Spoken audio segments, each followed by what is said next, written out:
Mandate जो है वो उनके पास नहीं है, तो वही प्रैक्टिस वो कश्मीर में करने की कोशिश कर रहे हैं। और जिस तरह आज राजा परवेज अशरफ साहब की भी प्रेस कॉन्फ्रेंस हुई, उन्होंने बताया कि कश्मीर में ये मीरपुर डिवीजन में जो इलेक्शन हुए, और उस मीरपुर डिवीजन में कहा जाता है कि ये सेकंड यूके है। सेकंड यूके इसलिए कहा जाता है कि वहां पे एक्सपेट्रिएट्स बहुत हैं और आधे से ज्यादा लोग जो है वो ऑलरेडी जो है वो यूके में, बर्मिंघम में, बाकी जगहों पर रहते हैं। और वहां पे सिर्फ 20 पोलिंग स्टेशन है।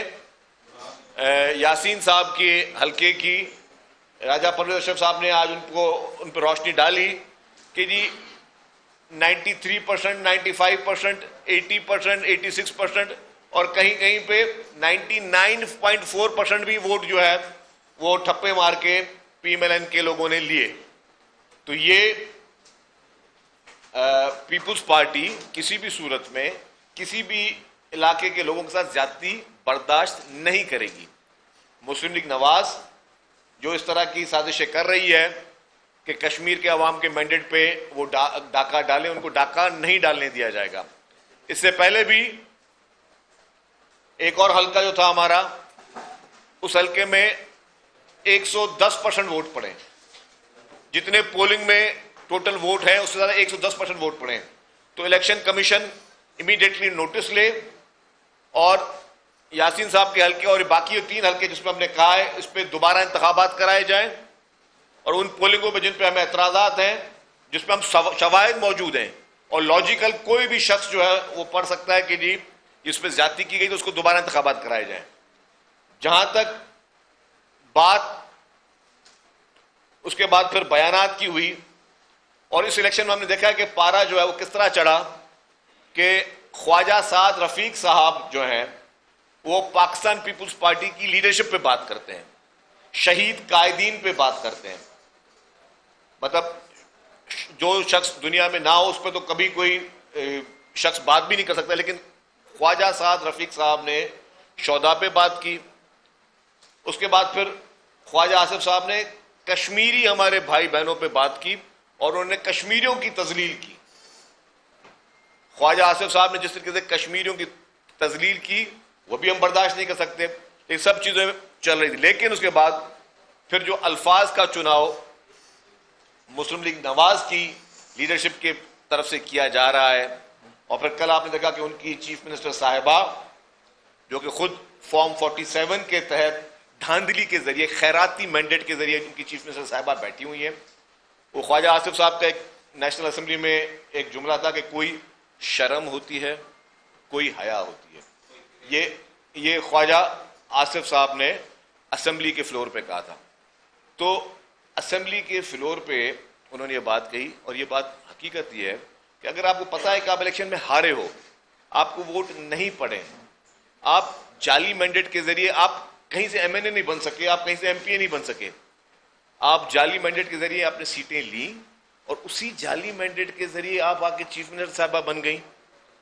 तो खुद इंसान को कुछ फील नहीं होता जब इंसान सुबह को उठता है और अपने आप को कहीं देखता भी है, तो पता होता कि यार मैं क्या कर रहा हूं, मैं किसी और चीज में बैठा हूं। ये मेरे भाई आप साफ ही हैं, इस मोबाइल दिखाएं एक सेकंड। अब ये बोलूं ये मेरा मोबाइल है, मैं बोलूं ये मेरा मोबाइल है, मैंने सारे पूरे कैमरा सामने आपसे लिया है, तो ये मेरा तो नहीं हो गया ना भाई, ये मेरा आप माजरत के साथ आज मैं मिसाल ले रखता हूं भाई। इसी तरीके से वो मैंडेट जो है वो चोरी किया गया। मैंडेट किसी और का था, मैंडेट किसी, वो भी लाइव था, वो भी पूरे पाकिस्तान ने देखा कि मैंडेट किसी और का था। ये पीएमएलएन की लीडरशिप कहते हैं घुस बैठी है, इस तरीके से आके ये इक्तदार पे काबिज हुए, और ये पहली मर्तबा नहीं हुआ है। नवाज शरीफ भी इससे पहले जब आईजीआई बनी थी तो इसी तरीके से चोर दरवाजे से इख्तियार में आया। नवाज शरीफ भी चोर दरवाजे से इख्तियार में आया, अभी मरियम साहिबा भी जो है वो भी चोर दरवाजे से इख्तियार में आई हैं, और फिर जो है आज उन्होंने ट्वीट भी किया कि कयामत कब आ रही है। अल्लाह माफी दे, हमारे पास बड़े नाजुक हालात हैं मुल्क में, और मुल्क में काफी जगहों पे सीरियस सूरत हाल है। इस तरह के अल्फाजात भी जो है उसका चुनाव भी मुनासिब नहीं। लेकिन क्या है कि जी, क्योंकि जब आप आवाम के वोटों से नहीं आते ना, तो फिर आपको ना इक़्तिदार की वैल्यू पता होती है, ना आपको अवाम की परवाह होती है। और अवाम की परवाह वो करता है जो आंसरेबल होता है, जो वोटों से आता है उसको अवाम की परवाह होती है। जिनको अवाम की परवाह होती है वो ऐसे काम भी नहीं करते, ना इस तरह की हरकतें करते हैं। लेकिन और मैंने कहा इन्होंने मवाजना किया जी सिंध और पंजाब, सिंध और पंजाब। मैं ज्यादा तफसील में नहीं जाता, पंजाब भी हमारा है, सिंध भी हमारा है। और हमें खुशी है कि सूबा सिंध में सिंधी बोलने वाला भी एमपी है, असेंबली का मेंबर बनता है। पश्तो बोलने वाले भी हमारे पास एमपीएस मौजूद हैं जो कि असेंबली के मेंबर हैं। बलोची बोलने वाले भी लोग असेंबली के मेंबर हैं, उर्दू बोलने वाले भी लोग असेंबली मेंबर हैं, और पंजाबी बोलने वाले लोग भी असेंबली के मेंबर हैं। हमने खुद ने नवाब शाह, जो कि पीपुल्स पार्टी का हम गढ़ कहते हैं लाड़काना के बाद, जहाँ पे प्रेसिडेंट आसिफ अली जरदारी साहब जो है उनका भाई गाँव है, वहाँ पे भी हमारे पंजाबी बोलने वाला आरआई एमपी है जिसको पीपुल्स पार्टी ने सीट दी है। तो हमारे पास ये सोच ही नहीं है कि हम सूबों की, या खुदा न खासा जिस सूबे जो वो पगड़ी के नारे लगा के जो इस तरह को हमेशा पीएमएलएन ने सियासत की है, हम सबके लिए। और मैं कहता हूँ आज भी, और इसको आप छोड़ दें, इंडिपेंडेंट किसी से बात करवा दें, हेल्थ सेक्टर में जो सूबा सिंध में काम हुआ है, पूरे पाकिस्तान में कोई एक ऐसा शहर या सूबा नहीं है जहां पर उस तरह काम हुआ हो। और मैं अपने हर साल बजट स्पीच करता हूं, मेरे दोस्तों ने कहीं देखी होगी, हर साल बजट स्पीच में मैं स्टेटिस्टिक देता हूं साथ में कि अगर एनआईसीवीडी है जो कि इस वक्त दुनिया की जो अगर चंद हॉस्पिटल्स में एक है, तो उसमें पंजाब से कितने लोग इलाज कराते हैं, सिंध से कितने कराते हैं, केपीके से कितने कराते हैं, बलूचिस्तान से कितने कराते हैं। इसी तरीके से SICH है, हमारा SIUT है, हमारे चिल्ड्रन हॉस्पिटल है, हमारे गंबट के हॉस्पिटल है, लिवर और लंग्स ट्रांसप्लांट जब मुफ्त में, और इस तरह के बेशतर फैसिलिटीज हम दे रहे हैं। और हम लोग जब भी देते हैं तो हमें खुदा ना खासा ये नहीं होता, वहां पर कोई शनाख्ती कार्ड नहीं देखा जाता, हमारे पास डोमिसाइल नहीं देखा जाता। और आज भी मैं कहता हूं कि ये कराची में तंकीद करते हैं, कराची के चैलेंजेस हैं, हम मानते हैं कराची में चैलेंजेस हैं, क्योंकि कराची शहर नहीं, कराची मुल्क है। और आज यही वजह है, अगर आपने अच्छे काम किए हुए हैं अपने इलाकों में, तो फिर पूरे पाकिस्तान से लोग रोजगार के लिए कराची क्यों आते हैं, सूबा सिंध में क्यों आते हैं? पूरे पाकिस्तान से लोग आते हैं ना, वो एक मेट्रोपॉलिटन सिटी है, लेकिन आप देखें कि हर रंग नस्ल का आदमी, हर कारोबारी आदमी, लोग इंडस्ट्रीज भी पंजाब के लोग या बाकी मुख्तलिफ जगहों के लोग वहां लगाते हैं, और हम वेलकम करते हैं, क्योंकि पाकिस्तान एक है। पाकिस्तान को इस तरह के लोग जो सियासी तंज में या सियासी नारों में वो क्या चाहते हैं कि हम उसको क्रिटिसाइज करें, या कोई तफरीक पैदा करें, या कोई नफरत की सियासत करें, या कोई लिसानियत की सियासत करें, वो लोग जो है वो कुछ लोगों की सोच है। लेकिन ये सोच पीपुल्स पार्टी की नहीं। पीपुल्स पार्टी समझते हम सब एक हैं। हमारे पास कश्मीर के लोग भी इलाज कराने के लिए आते हैं, और मेरे पास डेटा है, मैं डेटा 10,000 दफा दे चुका हूं, 10,000 दफा और भी दे दूंगा। लेकिन नारों में वो क्या चाहते हैं कि हम उसको क्रिटिसाइज करें, या कोई तफरीक पैदा करें, या कोई नफरत की सियासत करें, या कोई लिसानियत की सियासत करें, वो लोग जो है वो कुछ लोगों की सोच है। लेकिन ये सोच पीपुल्स पार्टी की नहीं। पीपुल्स पार्टी समझते हम सब एक हैं। हमारे पास कश्मीर के लोग भी इलाज कराने के लिए आते हैं, और मेरे पास डेटा है, मैं डेटा 10,000 दफा दे चुका हूं, 10,000 दफा और भी दे दूंगा। लेकिन आपकी वो पार्टी जो कि खैराती माइंडेड से पंजाब में बैठी हुई है, आपने खैराती माइंडेड में भी आपको सिर्फ जो है वो एक ही जगह से आपको वोट पड़े, आपको सिंध में एक भी सीट आपको नहीं मिली, क्योंकि आपको सोच वो जो सिंध के बादशाह लोग उन्होंने आपको बिल्कुल रिजेक्ट किया। पंजाब के लोग भी बादशाह उन्होंने आपको बहुत बुरे तरीके से रिजेक्ट किया, लेकिन आप खैराती माइंडेड से बैठे हैं। और आप क्या है, इनकी सोच क्या है कि जो खैराती माइंडेड के लोग हैं, आपकी सोच है कि एक डिक्टेटराना सोच। डिक्टेटराना सोच किस तरीके से? मैं एक मिसाल देता हूं। एक सहाफी था, आप सब जानते होंगे, हम टीवी का, खुर्रम इकबाल, नाम सुना आप लोगों ने? लाहौर बेस्ड है, हम टीवी का सहाफी था खुर्रम इकबाल। उसने क्या किया? उसने मरियम नवाज साहिबा का एक ट्वीट, उनका कोई खिताब था, उस खिताब में मरियम नवाज साहिबा ने मोहतरमा के मुंह से कोई स्लिप ऑफ टंग हो गया उनके वाले साहब के लिए। मोहतरमा मरियम नवाज साहिबा का जो स्लिप ऑफ टंग हुआ, उसको उसने ट्वीट कर दिया।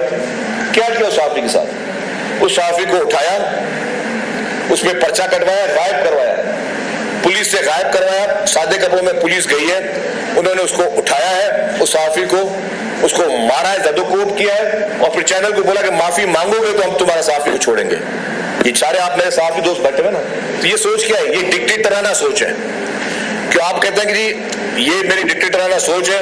चैनलों को भी इख्तियार हम तब देंगे जब कोई चैनल जो है वो हमारे सूबे में जो हुकूमत है उसमें खिलाफ कोई खबर नहीं चलेगा तो उसको इख्तियार मिलेगा, वरना इसको इख्तियार नहीं मिलेंगे। जो बरसात में तबाही आई, ठीक है, मैं नहीं कहता कि हुकूमत जानबूझ के कोई कहीं पे भी बरसात होती है कोई तबाही हुकूमत जानबूझ के करती है, और अगर बरसातों में अगर पानी भर गया तो उसमें आपको भी शर्मिंदगी होने की जरूरत नहीं है। ठीक है, पानी को टाइम लगता है निकलने के लिए, लेकिन जिस तरह अगर कराची में बरसात होती है तो उसमें चैनल की ट्रांसमिशनें चलती है, यहाँ पे किसी चैनल को टिकर तक चलाने नहीं दिया जाता। अगर आपने चैनल ने कोई टिकर चलाया तो फिर आपके इश्तार बंद हो जाएंगे। तो ये डिक्टेटराना सोच है। वो डिक्टेटराना सोच की एक और मिसाल दूं, 2 साल हो गए ज्यादा हुकूमत को, पंजाब हुकूमत को, चीफ मिनिस्टर पंजाब साहिबा की कोई एक प्रेस कॉन्फ्रेंस मुझे बता दें। मीडिया में आने का शौक है, वो सारी से अपनी वीडियो रिकॉर्ड करवा के आप भेजते हैं या खिताब करते हैं, आप किसी सहाफी का सवाल नहीं ले सकते। इस 2 साल में कोई एक में बता दे कि चीफ मिनिस्टर पंजाब साहबा ने कोई एक प्रेस कॉन्फ्रेंस की हो, नहीं करती है वो, क्योंकि उनको पता है कि सहाफी चले चैनल के मालिकान तो वो ब्लैकमेल हो जाएंगे इश्तिहारों के सिलसिले में।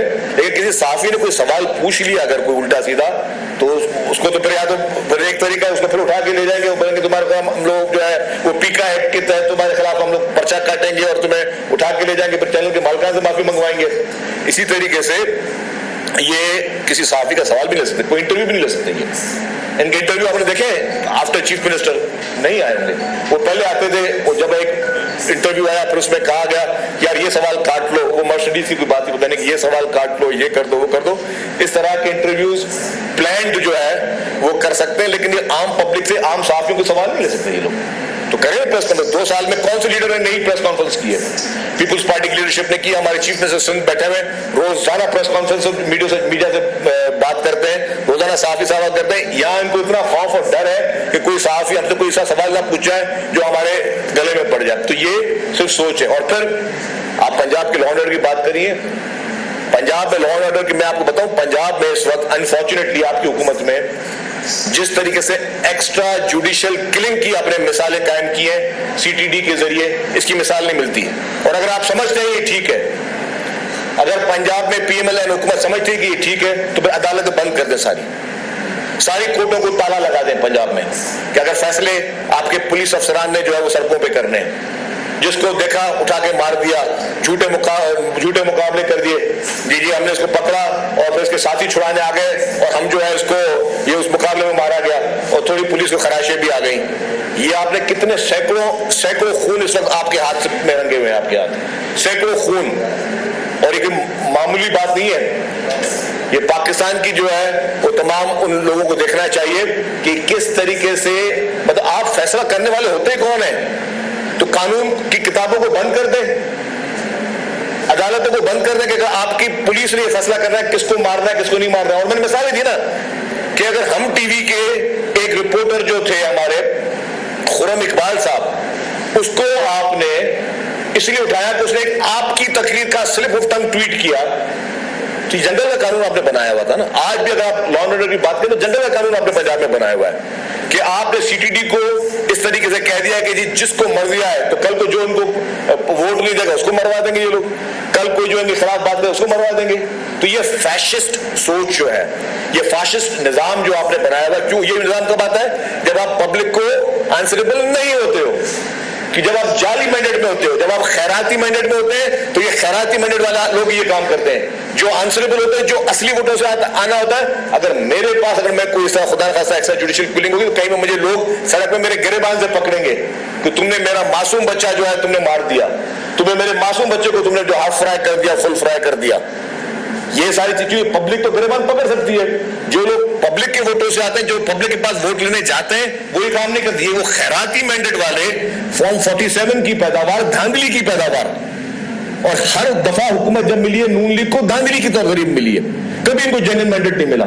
ये धांधली की पैदावार। और फिर वो जब इनको हुकूमतें हटाई जाए, जब इनकी हुकूमतें हटाई जाती है तो फिर क्या कहते हैं कि वोट को इज्जत दो, फिर इनको वोट की इज्जत याद आ जाती है। और जब हुकूमत में होते हैं तो बस ठीक है, फिर अपनी कुर्सी को सारा दिन चूमते रहते हैं। और दूसरी बात, ये बात कर रहे थे कश्मीर में जी, कि कश्मीर में जो है आप सूबों का मुआवजा कर सकते हैं, शहरों का मुआवजा कर सकते हैं इलेक्शन में। क्या आप कश्मीर की आवाम को या पूरे पाकिस्तान की आवाम को कह सकते हैं कि मेरा लीडर कैसा हो? कौन से लीडर को वोट दो? ऐसे लीडर को वोट दो जो हर मुश्किल हालात में मुआहदे करे, बैग भरे और भाग जाए मुल्क से। आप ऐसे लोगों को वोट देना चाहोगे, अवाम से आप बोलोगे ना, अवाम को क्या ये बोल सकते हैं कि ये कि जी हमारे लीडरान को वोट दो जो हर मुश्किल हालात में मुल्क से भाग जाते हैं, या कहेंगे कि ऐसे लीडरों को वोट दें जो इस मुल्क के लिए, जमहूरियत के लिए अपने जानें कुर्बान करें, अपने जान की नजराना दें, जो फांसी के फंदों को भी चूम के कबूल करें, जो 12-12 साल तक जेल में रहे, आपकी तरह माफी मांग के मुआहदे करके मुल्क से भागे नहीं, जिनके मच्छर जो जेल में नहीं काटते हो, मुआहदों के जरिए जो अपनी सजाएं माफ ना करवाएं, मुआहदों के जरिए अपनी जान ना छुड़वाएं, तो सियासी किरदार भी पाकिस्तान पीपुल्स पार्टी से बड़ा कोई नहीं है। और मैं आज भी कहता हूं, आपकी पार्टी ने कुछ नहीं किया पाकिस्तान के लिए। पाकिस्तान के लिए अगर कुछ किया है तो सिर्फ पाकिस्तान पीपुल्स पार्टी ने किया है। वो इसलिए किया है कि इस मुल्क को आइन पाकिस्तान पीपुल्स पार्टी ने दिया, इस मुल्क को एटमी ताकत पाकिस्तान पीपुल्स पार्टी ने बनाया, इस मुल्क को शहीद अवाम, कायद अवाम शहीद जुल्फ़िकार अली भुट्टो ने इस मुल्क को एटम बम दिया, जिसकी जायदाद पूरी दुनिया जो है पाकिस्तान के करीब आने से भी डरती है कि पाकिस्तान एक ताकतवर मुल्क है। वरना आपने देखा आपके पड़ोसों में बड़े बड़े शाहूकार मुल्क के, अरबपति खरबपति मुल्क है, $बिलियन वाले मुल्क है, उनका सब क्या शरल में पाकिस्तान के खिलाफ कोई मैली आंख नहीं उठा सकता, इसलिए कि पाकिस्तान पीपुल्स पार्टी की लीडरशिप ने पाकिस्तान के लिए सब कुछ किया। शहीद मोहतरमा बेनजीर भुट्टो साहिबा ने इस मुल्क को मिसाइल टेक्नोलॉजी दी। यह है पाकिस्तान पीपुल्स पार्टी की लीडरशिप। आप सिर्फ चंद एक ही जगहों पे, अपने जमीनों पे और उन जगहों पे आप अपने वोटर बना के आप खुश होंगे कि हमने कोई बहुत बड़ा काम कर दिया। असल काम ये जो हमारी लीडरशिप ने किया है, जिन्होंने अपने जान के नजराने दिए, उनकी कीमत जान को देनी पड़ी। अपने शहीद जुल्फ़िकार अली भुट्टो साहब को एटमी ताकत बनाने के लिए अपने जान, उनको पता था उनकी जान की कीमत जो है इसमें, उनकी लाइफ स्टेक पे उन्होंने कहा कि मुझे परवाह नहीं, अपने मुल्क के लिए मैं घास खा लूंगा लेकिन एटम बम जरूर बनाऊंगा। हम ऐसे लीडरों के पैरोकार हैं, हम ऐसे लीडरों के पैरोकार नहीं है जो कि हर बार मुआहदे करके बस मुल्क से भागना है, मुल्क से जागना है। और जब भी आज हमें छोड़ दो जी, बाकी हमारी पूरी पार्टी को आप तबाह कर दो, बाकी लोगों को गिरफ्तार कर दो, हमारी जान छोड़ो, हम मुल्क से बाहर जाएं, जिद्दा जाए, लंदन जाए, इधर जाए, उधर जाए, कतर जाए। ये सब आपके पास है सिलसिला, हमारे पास इस तरह का सिलसिला नहीं है। तो पाकिस्तान पीपुल्स पार्टी, और मैं भी बताता हूं कि आपने तरक्याती अगर काम किया है तो उसका फैसला अवाम ने करना है। सिंध ने तरक्याती काम किया तो उसका फैसला सिंध की अवाम ने करना है।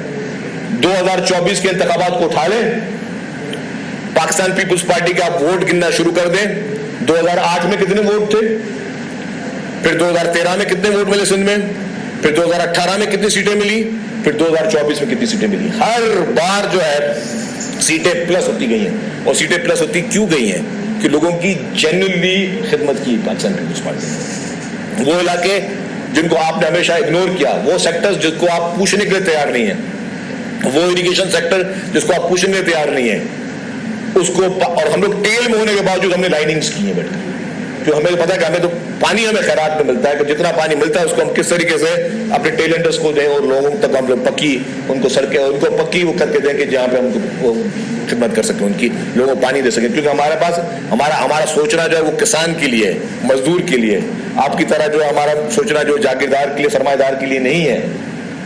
तो ये सोच पाकिस्तान पीपुल्स पार्टी ने रखी है। पीपुल्स पार्टी लोगों की खिदमत कर रही है। सड़कों की आपने बात की, सड़कों की जो हमारी प्रोविंशियल गवर्नमेंट की सड़कें आप सारी आके घूम के देखें। मैं दोबारा बोला, आप थरपारकर तक जाके देखें।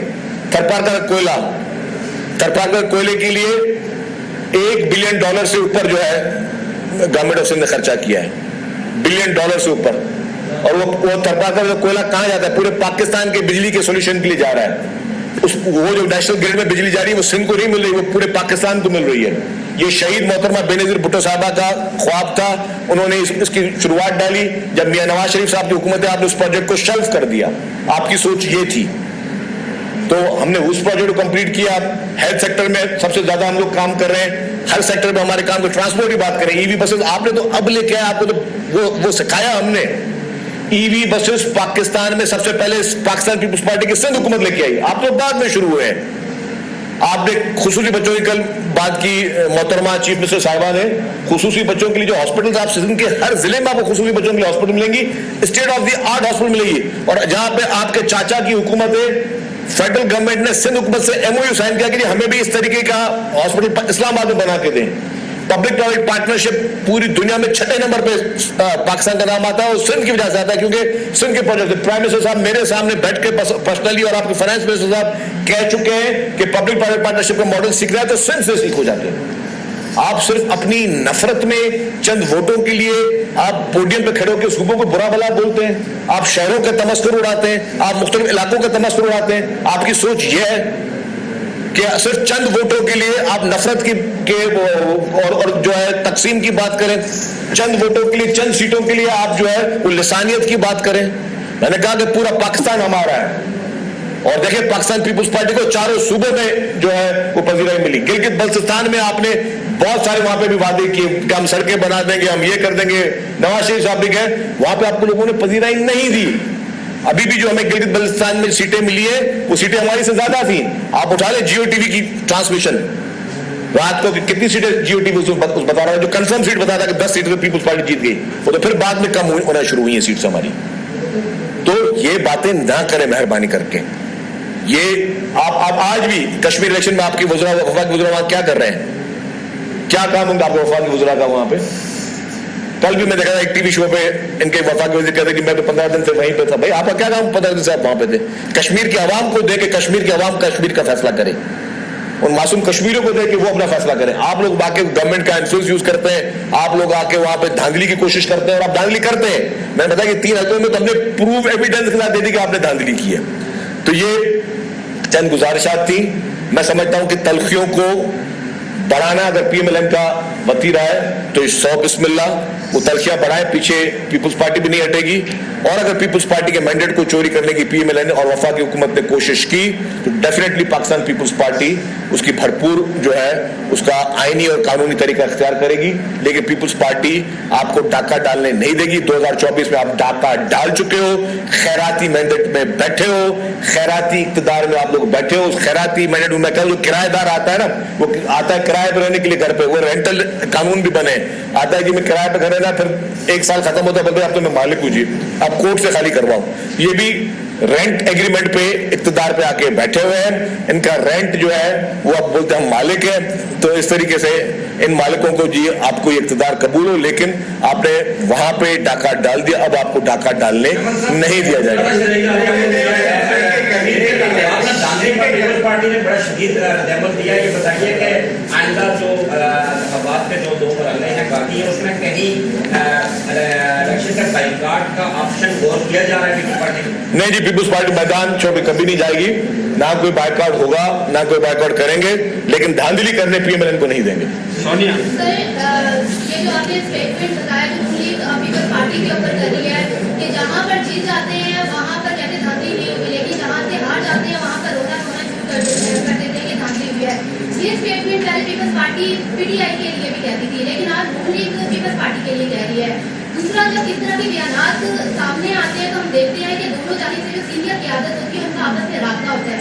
तो अभी तक कोई इस तरह का राब्ता सीनियर क़यादत की जानिब से हुआ है नून लीग और पीपुल्स पार्टी? देखिए जी, कल मैंने देखा मरीम नवाज साहिबा का ये बहुत ही अफसोसनाक बयान था कि रोना धोना ना करें, रोना धोना मतलब आप लोगों को वहां पे मासूम लोगों को जान से मार दें, हम रोए भी नहीं।